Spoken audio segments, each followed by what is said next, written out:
Salut YouTube, nouvelle vidéo. Aujourd'hui, on s'attaque au menu des options. Allez, on saute direct dedans, on n'attend pas. Ok, donc là, on est de nouveau sur notre solution. On est sur la scène principale et on voit qu'on avait le menu des options ici, qu'on avait commencé à renseigner, mais qui est vide. Je relance juste la scène pour voir.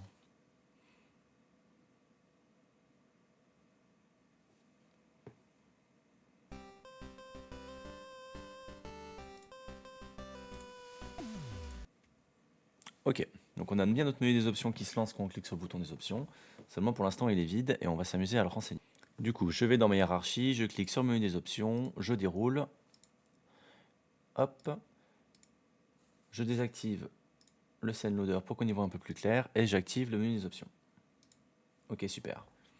Pour l'instant, on voit qu'on a uniquement un canvas, un background qui est noir et un bouton validé. On va rajouter des éléments pour pouvoir saisir toutes nos options et puis après, on va créer le script pour connecter tout ça. Première chose que je vais faire, je vais commencer par créer un titre. Donc, je fais un clic droit sur mon canvas UI text. Je vais appeler title, que je vais positionner en hauteur.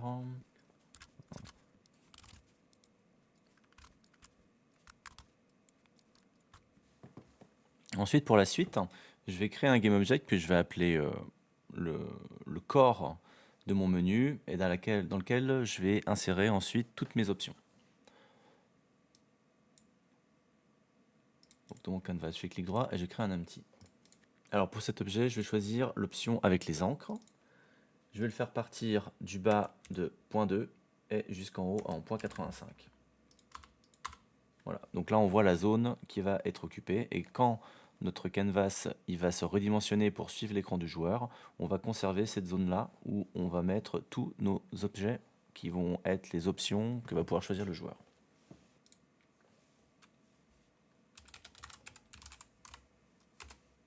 Je vais tout de suite ajouter un vertical layout group, comme ça toutes mes options, je vais venir les empiler verticalement, elles vont automatiquement se mettre les unes après les autres. Alors, à l'intérieur, pour mes options, je vais avoir plusieurs catégories. Première catégorie que je vais créer, ça va être pour les résolutions. Ça va gérer l'affichage de notre jeu sur l'écran du joueur.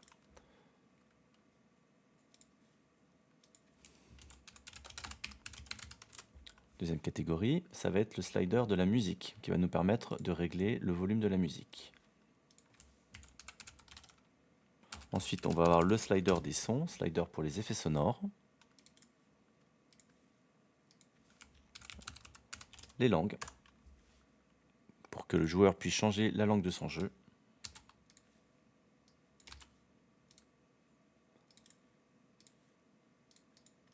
Et pour finir, les commandes, pour que le joueur puisse venir modifier les commandes. Mon vertical layout group, je règle l'alignement sur middle center pour que mes objets y viennent s'aligner au centre. Et donc là, si je les passe en survol, je vois avec les petits carrés ici qui sont venus s'aligner de manière verticale au centre de mon écran. Maintenant, il ne reste plus qu'à les remplir. Pour la résolution, on va avoir besoin de deux sous-objets. Une liste déroulante pour choisir la résolution à l'écran et un checkbox pour activer ou désactiver l'option full screen. Je vais les mettre les uns à côté des autres, du coup on va utiliser cette fois-ci l'horizontal layout group. Donc à l'intérieur, je fais un clic droit et je vais aller chercher dans UI une drop-down. Hop, voilà. Drop-down qui va nous permettre de proposer toute une liste d'options aux joueurs. Alors là c'est un peu petit, du coup on va pouvoir modifier directement dans résolution la taille de notre objet.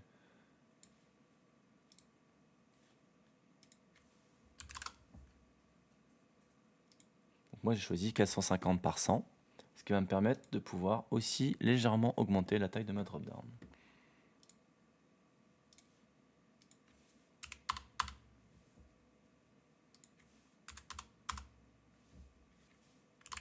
Voilà, 300 par 60, ça a l'air d'être pas mal. Dans résolution, j'ajoute aussi ma checkbox, qui est un toggle. Hop là. Pareil, mon toggle, je peux l'agrandir.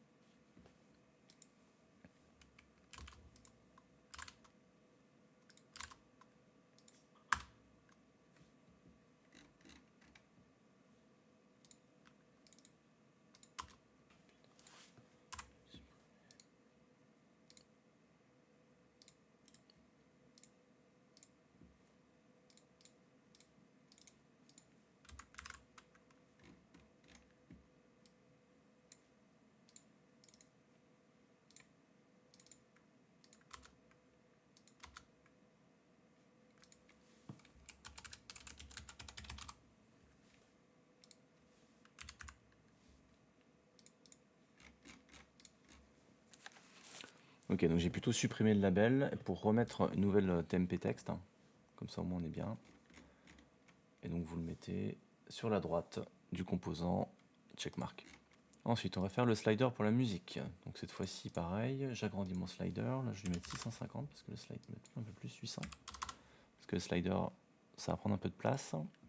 Et donc, clic droit, UI, et là, je cherchais slider. Hop. Donc là, le slider, pour l'instant, il est tout petit. On va l'agrandir. Moi, je vais le mettre à 600. Voilà. Vous voyez qu'ici, on peut modifier la value hop, dans l'inspecteur. Ça va nous permettre de ensuite venir le glisser. Donc entre 0 et 1. Donc là, on peut voir que le main value, c'est 0, value max, c'est 1. Ça, c'est bon. Je vais rajouter deux choses dans mon slider. Un premier texte hop, que je vais mettre ici.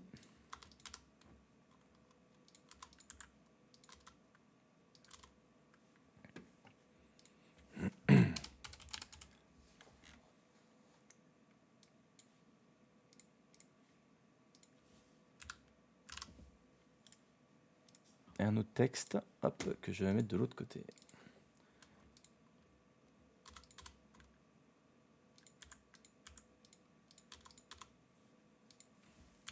Où on affichera la valeur du slider. Et je l'aligne à droite. Hop là. Donc de 0 à 100%. Je fais la même chose pour le deuxième slider, donc pour le son. Donc 600 de large.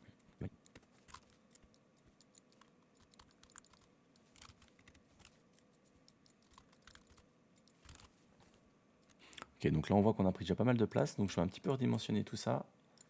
Ici, je vais lui mettre 75, voilà, mon slider. Aussi.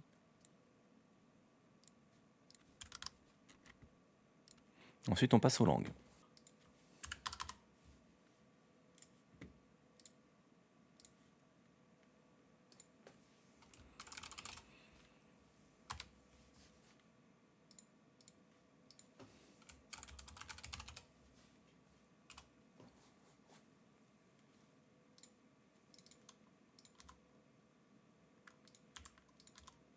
Donc, j'ai un premier texte qui va être le titre de la section, et ensuite, je vais rajouter un empty, qui va être le conteneur pour tous mes boutons, qui vont être les drapeaux des différentes langues.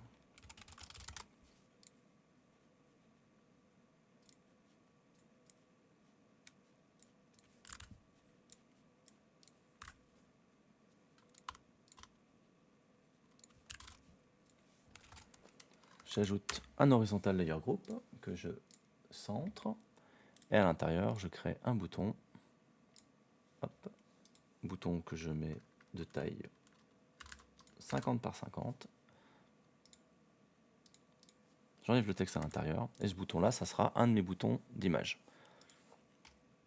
Donc pour l'instant, enfin moi j'ai décidé de faire sous 8 langues, donc il y aura français, anglais, espagnol, allemand, italien, brésilien, chinois et russe. Vous voyez que toutes les langues, en fait, elles vont tenir ici.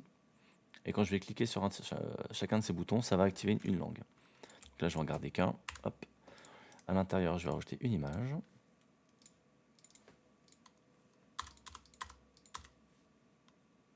Qui va être le background. Donc on va garder le sprite d'un UI. Je vais mettre un masque. Ce qui fait que les images qui vont venir se mettre en dessous, elles ne pourront pas dépasser de cette image-là de base. Et donc je remets une image que je vais appeler flag, et dans laquelle je viendrai mettre, vous voyez ici là, hop, qu'elle est mordue sur les bords, pour respecter en fait les bords de mon image ici. Si j'augmente là, la résolution, ça augmente, ok. Moi je vais essayer d'en trouver une à peu près correcte, à 1.5, ça a l'air d'être pas mal. Donc maintenant je vais aller chercher une image. Donc je vais aller free flag image.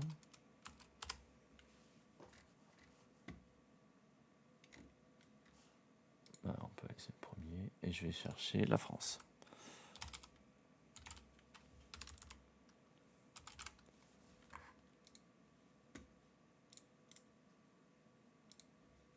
Je télécharge l'image. Alors une fois que j'ai téléchargé l'image, je vais venir créer dans mes assets un dossier. Hop, que je vais appeler image. Et dans ce dossier, je vais créer un autre dossier que je vais appeler flag. Et je vais venir y glisser le drapeau de la France. Ensuite, quand je clique dessus, je vais dans le type de texture et je vais dire que c'est un sprite 2D.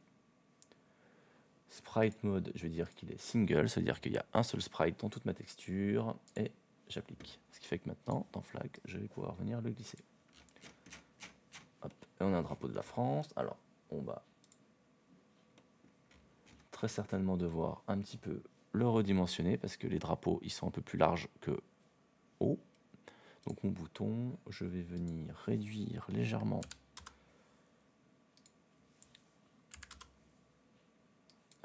augmenter sa largeur et réduire sa hauteur.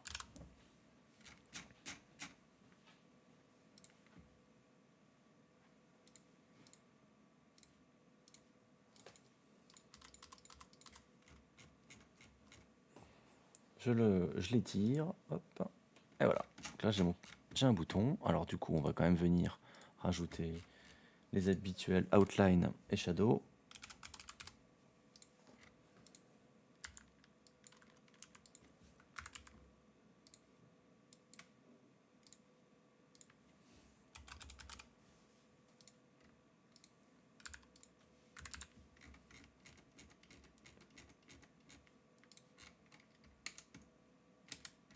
Hop, et on a un bouton de la France.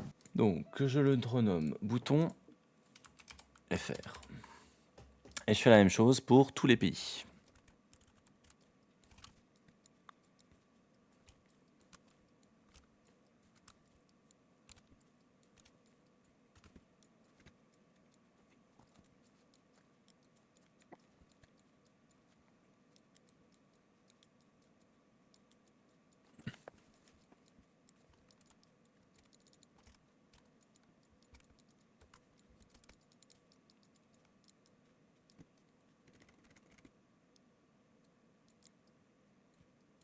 Alors s'il y a besoin, vous les redimensionnez. Le drapeau anglais, il a une taille qui est un peu différente, de même que le drapeau allemand, donc il faudra peut-être un peu les redimensionner. Ouais, par exemple, le drapeau allemand, là, il y a des petites bordures qui apparaissent, donc pour ça, je me remets par rapport au centre et j'augmente, hop, sa taille.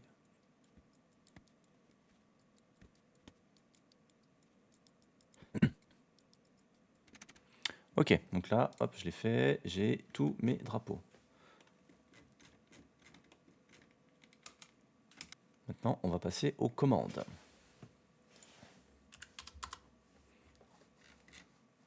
Alors les commandes, ça va être beaucoup plus grand, donc je vais peut-être un petit peu redimensionner l'ensemble. Le titre, je vais le rapprocher du haut. Pareil que le bouton Validate, je vais le remettre un peu plus bas.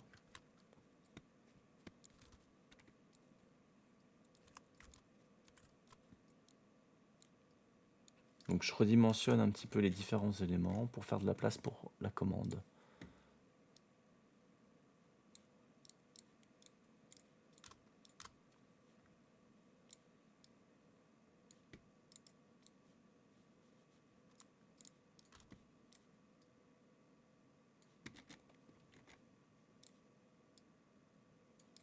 Ok, donc là je les ai un petit peu tous bousculés, enfin redimensionnés. Ce qui fait que normalement j'aurai assez de place pour mettre l'ensemble de mes boutons ici. Alors pour ma commande, on va mettre un vertical layout qu'on va mettre. On va demander aux enfants de s'étendre pour occuper toute la largeur. Et ensuite on va créer donc une commande.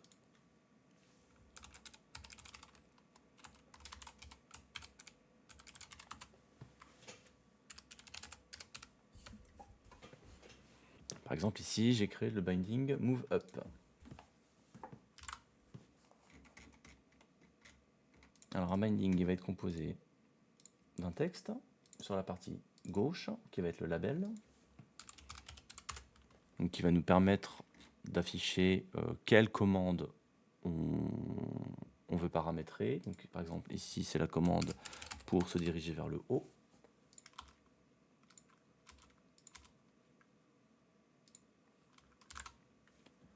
Et sur la partie droite on va mettre un bouton.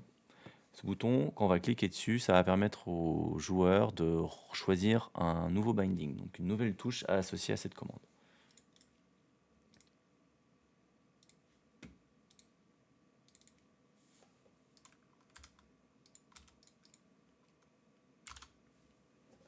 Et donc ici dans le texte, on affichera la touche associée. Par exemple, ici, on pourra mettre la touche Z.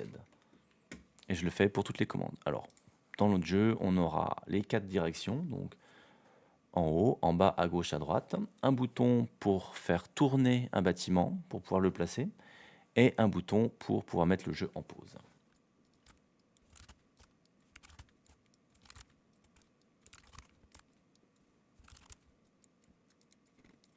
Donc voilà à quoi va ressembler notre menu des options. Alors vous pouvez changer les couleurs, les alignements en fonction de vos préférences. Pour l'instant, moi je laisse comme ça, c'est tout à fait fonctionnel. Donc on a un menu déroulant dans lequel on pourra choisir la résolution de son jeu, un petit tic à cocher pour mettre en plein écran ou pas. Là, on va pouvoir venir modifier les volumes de la musique et des effets sonores, choisir sa langue et ensuite changer les contrôles du jeu. Donc maintenant qu'on a fait la partie visuelle, on va s'attaquer au coding et donc au script main option, menu option. Donc on retourne sur notre GameObject main option. Normalement, dans l'inspecteur, vous avez déjà un script qui s'appelle menu option qu'on avait créé juste pour activer le bouton valider pour pouvoir le fermer. Et donc là, on va venir l'alimenter avec tous ces nouveaux paramètres à gérer. Ok, donc là on est sur le script. Normalement, donc on a notre bouton valider qu'on avait renseigné. Et lorsque je clique dessus, je vais venir déclencher la méthode validate settings qui va juste fermer cette fenêtre. Donc en plus du bouton valider, on a rajouté toute une série de nouveaux composants que je vais venir renseigner ici.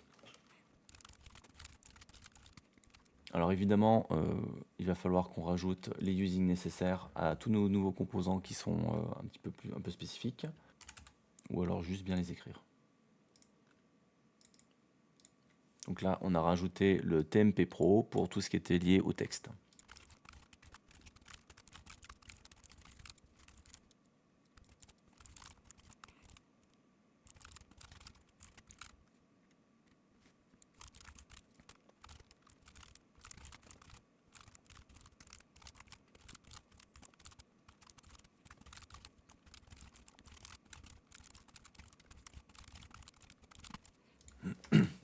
Ok, donc là j'ai tout rajouté. Il y a juste deux choses qu'on n'a pas encore vues. Donc ici, je mets une référence à notre système de traduction qu'on n'a pas encore fait. Donc je vais probablement commencer à créer le script juste pour avoir cet enum-là. Et ensuite, ici, je vais créer une structure qui va me permettre de renseigner directement ici, dans ma partie sérialisable, les différents boutons et textes qui sont liés à mes commandes. Donc ça, je vais le faire tout de suite. Donc je vais aller tout à la fin de mon fichier.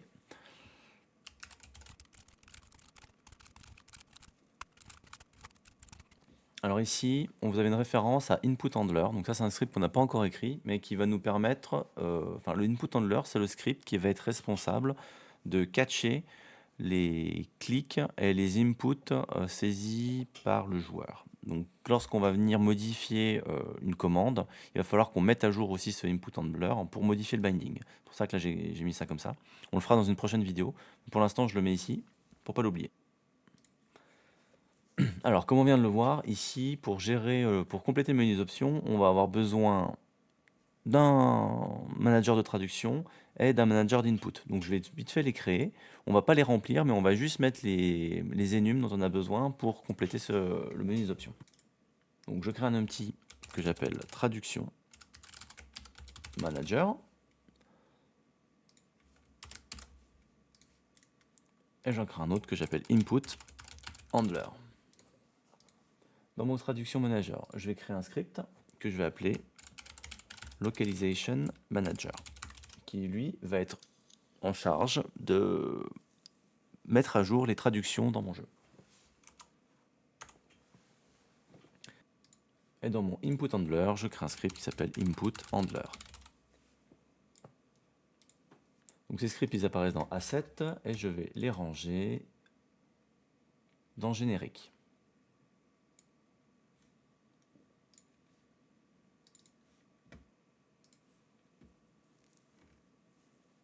Donc, de quoi j'ai besoin? Dans mon Localization Manager, je vais avoir besoin de la liste des langues dans lesquelles va être traduite le jeu Et dans mon input handler, je veux la liste des bindings, donc des touches que le joueur peut modifier.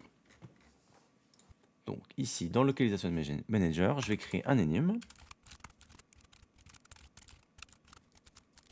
Alors, du coup, là, j'ai mis différentes langues. J'ai l'anglais, j'ai l'allemand, j'ai l'espagnol, j'ai le français, l'italien, le portugais, le russe et le chinois. Donc là, j'ai des caractères un peu spéciaux, donc je lui dis oui. Comme ça, il me les enregistre. Et ensuite, dans le input handler,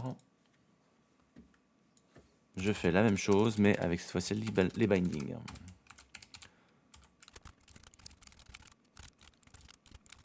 Alors, pour mes bindings, j'ai les 4 directions pour me déplacer. Ça va être pour déplacer la caméra. J'ai un bouton pour, lorsque je suis en jeu, pour afficher le menu. Donc, ça va être le bouton échappe. Pareil, un bouton pour afficher le menu du jeu. Donc, ça va être aussi le bouton échappe. Un bouton pour faire tourner un bâtiment lorsque je vais pour le placer. Et un bouton pour mettre le jeu en pause.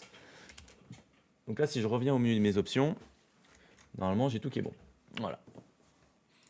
Donc, on va commencer un petit peu à connecter notre interface à du code. Donc, pour ça, on va commencer par les sliders. Tiens.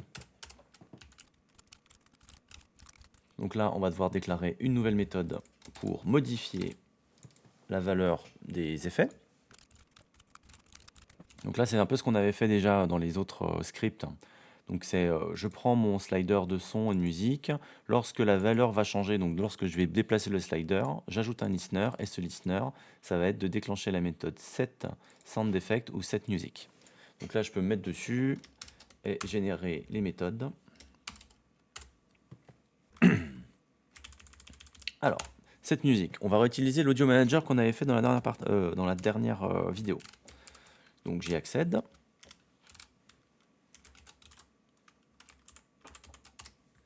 Et donc si je retourne dessus, normalement j'avais créé une méthode pour set la musique.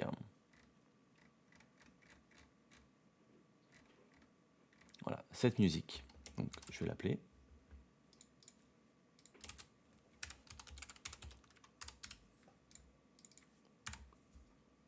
La méthode était privée, donc je vais la rendre publique pour pouvoir l'appeler de la même manière que setSFX. Voilà.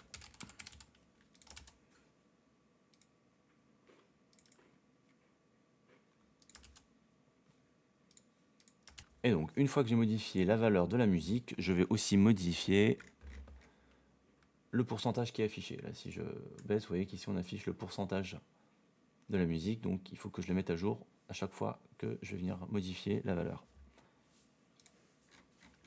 Donc nous on l'a appelé music value. Et voilà. Et du coup après je fais la même chose pour les effets sonores.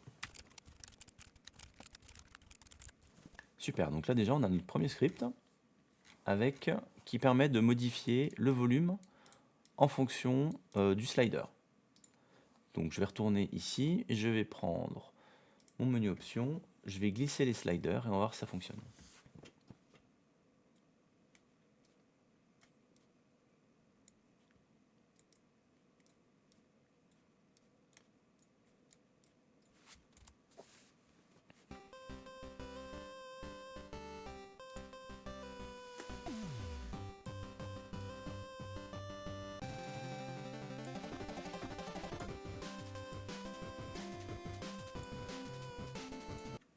Super, ça fonctionne. Donc on arrive à mettre à jour la valeur de la musique via le slider. Mais par contre, si je relance, vous voyez que le slider, lui, il est tout le temps à sa position initiale. Donc il met tout le temps 100% ici avec le son. Alors que nous, normalement, on le sauvegarde dans les préférences du joueur. Donc pour le mettre à jour directement, ce qu'on va faire, c'est qu'au start, on va venir utiliser la méthode get de Audio Manager pour mettre à jour le slider. Donc on va créer une méthode qu'on va mettre init slider.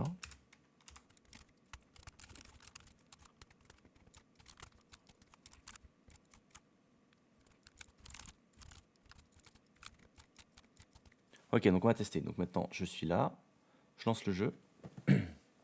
Donc j'ai désactivé le scene loader, ce qui fait qu'il n'y a plus l'effet de transition. Je clique sur menu options. Je modifie la musique, donc là on voit que le pourcentage change. Par contre, j'ai un message de warning qui me dit qu'il ne trouve pas SFX. Donc si je retourne dans mon code, je vais dans mon audio manager et SFX c'est ça. C'est ce qu'on était allé chercher pour venir modifier directement dans le mixeur la valeur donc soit du son, soit des sons, enfin du volume des sons, volume de la musique. Et effectivement, quand je vais dans mon audio manager, la musique, je vois que le volume il n'est pas atténué. Pareil pour les SFX, je vois que le volume là, l'atténuation, ça change pas. Alors pour faire ça, donc je vais dans mon onglet d'audio manager, je sélectionne SFX ou musique, donc là je vais prendre SFX, et je vois qu'ici, hop, j'ai volume, je fais un clic droit dessus, et je mets expose volume. Hop. Donc là normalement ici, dans expose paramètres, je vois que j'en ai un premier, qui s'appelle my expose paramètres, que je vais renommer en SFX, et je fais la même chose pour la musique. Donc je clique sur la musique, clic droit, expose volume, hop, et donc, ça va pas bien renommer, donc là j'en fais un qui s'appelle musique. Ok, il faut faire Enter.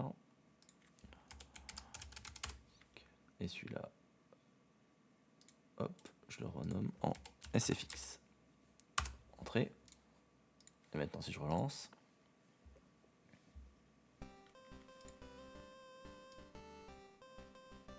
on peut voir ici que lorsque je modifie la musique,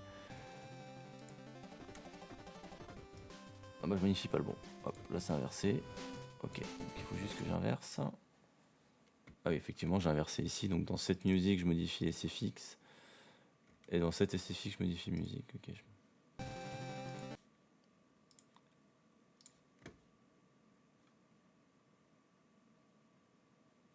Donc là, c'était dans l'audio manager, c'était inversé. Donc là, c'est SFX. Là, c'est musique. C'est musique. Et là, c'est SFX.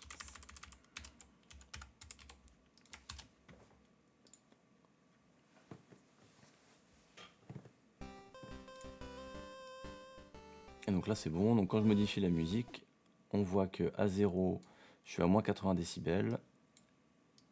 Et à 100%, je suis à 0 décibels.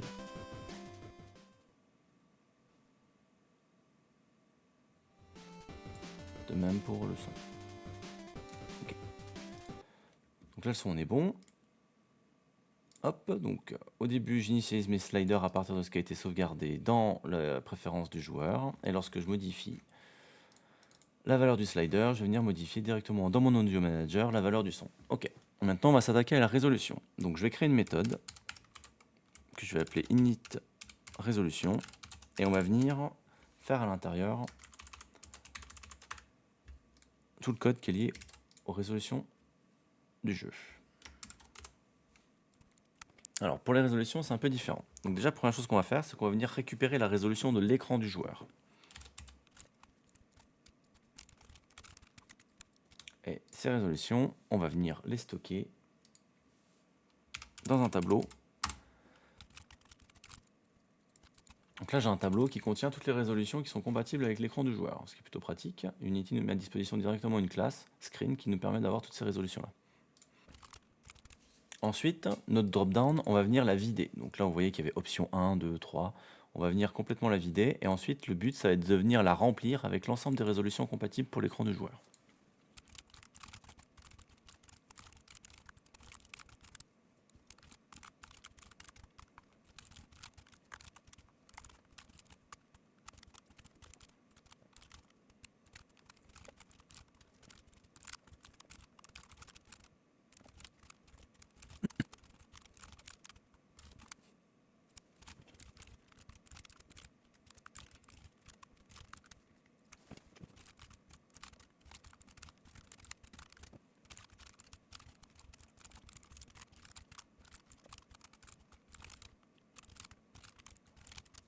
Ok, donc là, j'ai complété la méthode. Donc, ce qu'on va faire, c'est qu'on va définir une liste d'options. C'est une liste de strings, c'est ce qu'on va afficher dans la drop-down. Ensuite, on va définir deux int, qui va être la résolution courante et la résolution par défaut. On va parcourir l'ensemble des résolutions qui sont compatibles avec notre écran. Donc là, on va construire le string qu'on va afficher dans la drop-down. qu'on va ajouter ensuite à notre liste d'options. Et on va ensuite comparer les résolutions courantes. Donc si c'est une résolution de 1920 par 1080, donc c'est l'équivalent de Full HD, je dis que l'index qui correspond à cette résolution-là, c'est l'index de ma résolution par défaut. Et ensuite, je vais comparer la résolution qu'on est en train de vérifier avec l'écran. Donc si je suis en mode full screen, je regarde si la résolution courante, elle match avec la résolution courante de mon écran. Si oui, je dis que je prends cette résolution courante-là. Donc ça veut dire que automatiquement, mon jeu, il va se mettre à la résolution par défaut de mon écran s'il est en plein écran, enfin s'il est en mode full screen. Et sinon, je prends la résolution courante qui correspond à la taille de mon écran. J'ajoute la liste de toutes ces options à ma drop-down, donc on utilise la méthode adoption. Et ensuite, je mets la valeur courante de ma drop-down, soit à ma résolution courante, donc current resolution index, soit à la résolution par défaut. Et ça va dépendre de si la current resolution index est différente de -1. Donc ça veut dire, est-ce que l'une de ces deux conditions a été vérifiée? Si oui, normalement le i ici, il peut pas être égal à -1, donc je prends cet index-là. Sinon, je prends la résolution par défaut, qui est le Full HD. J'en profite pour ajouter deux listeners. Un listener qui va être déclenché lorsque le joueur va venir sélectionner une nouvelle résolution dans la drop-down, et un listener lorsque le joueur va venir cocher ou décocher le toggle du full screen. Et donc là maintenant, il me reste à faire cette méthode.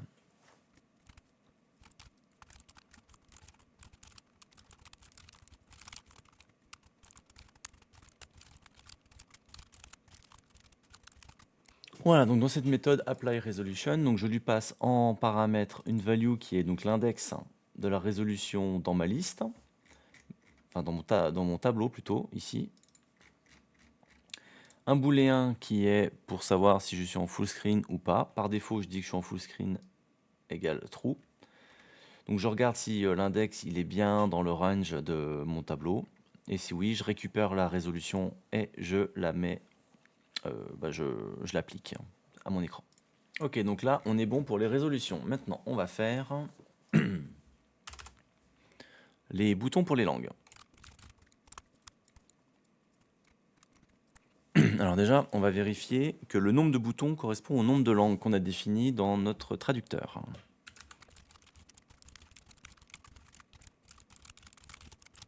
Ensuite, je vais parcourir donc l'ensemble de mes boutons et je vais leur associer une méthode pour venir modifier ma langue.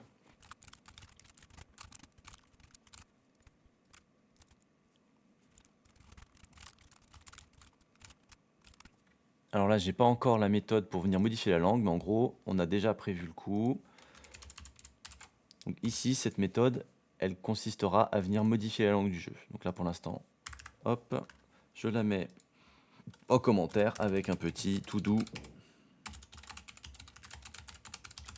pour plus tard quand on fera les traductions. Ok, donc là, en gros, on parcourt l'ensemble des boutons qu'on a mis ici et on va venir ensuite, quand on clique dessus, déclencher ce code. Maintenant, on va s'attaquer au binding des touches. Alors, mon binding, hop, je l'avais défini ici avec une liste de binding, qui est une structure, hop, qui est constituée donc d'un binding, donc ça c'est la touche directement dans mon input handler, ensuite d'un bouton et d'un texte pour afficher dessus. Donc je vais tous les parcourir et je vais venir leur appliquer leur ajouter un listener pour rebind la touche lorsque je clique dessus.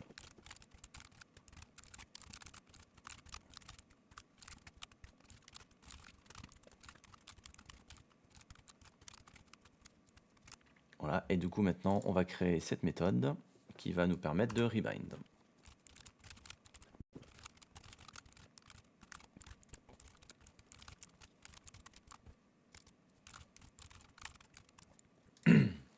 Du coup, lorsque je rebind, donc là j'aurai un écran qui va m'inviter à saisir ma nouvelle touche. Donc je l'active et j'appelle la méthode rebinding de mon input lander, donc on n'a pas encore fait, mais en gros qui va désactiver cet écran et qui va me mettre à jour mon texte.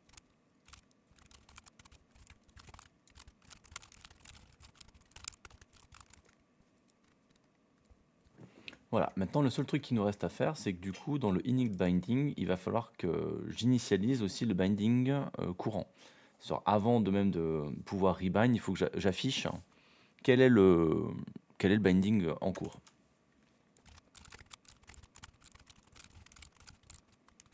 Voilà, donc là, ce que je vais faire, c'est que je vais parcourir tous mes bindings et je vais venir récupérer dans mon input handler le texte que je dois afficher. Je rajoute un peu des to-do sur le code qui pose problème, donc principalement lié à l'input handler qu'on n'a pas encore fait. Donc là, je vais rajouter des petits debugs pour qu'on puisse voir tout ce qu'on n'a pas pu faire, au moins à quoi ça s'est bien connecté. Donc là, par exemple, pour les langues.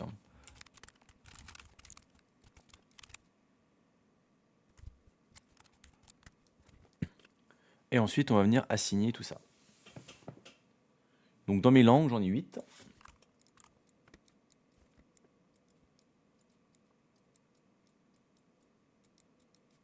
Donc j'ai deux listes. J'ai une liste avec l'ensemble des boutons et une liste avec les langues qui y sont associées. Donc moi, mes boutons dans l'ordre, c'est français, anglais, espagnol, allemand, italien, brésilien, russe, chinois. Donc là, ce que j'ai mis, français, anglais, espagnol, allemand, italien, portugais, russe, chinois.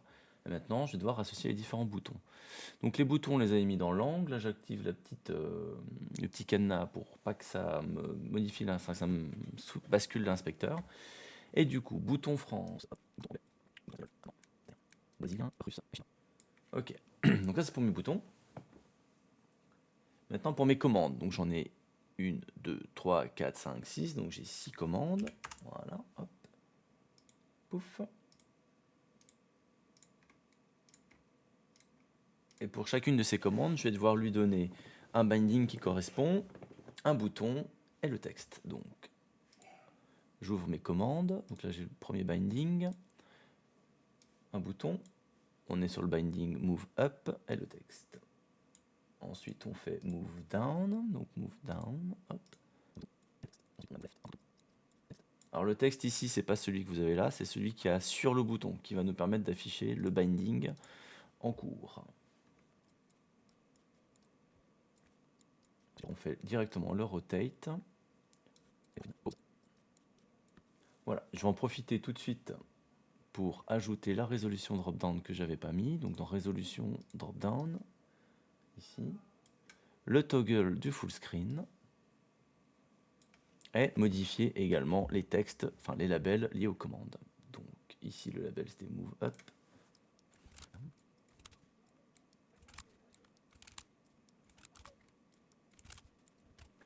Et voilà, je désactive mon menu des options pour qu'il apparaisse. Je réactive mon scene loader. Hop. Et je relance pour voir ce que ça donne.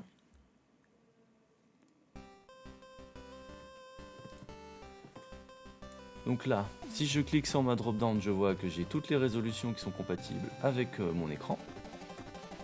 Je peux activer ou désactiver le full screen, modifier la musique. Si je clique sur un bouton des langues, je vois ici qu'on a changé la langue to English, espagnol, allemand, italien, portugais, russe, chinois et français. Et lorsque je clique là-dessus, ça va nous inviter à rebind la touche. Je ne vais pas le faire parce que pour l'instant, on n'a pas encore... Là, on voit que... Ok, là, il faudra qu'on redimensionne un petit peu pour que l'ensemble des rebinds y rentrent bien. On va le faire tout de suite.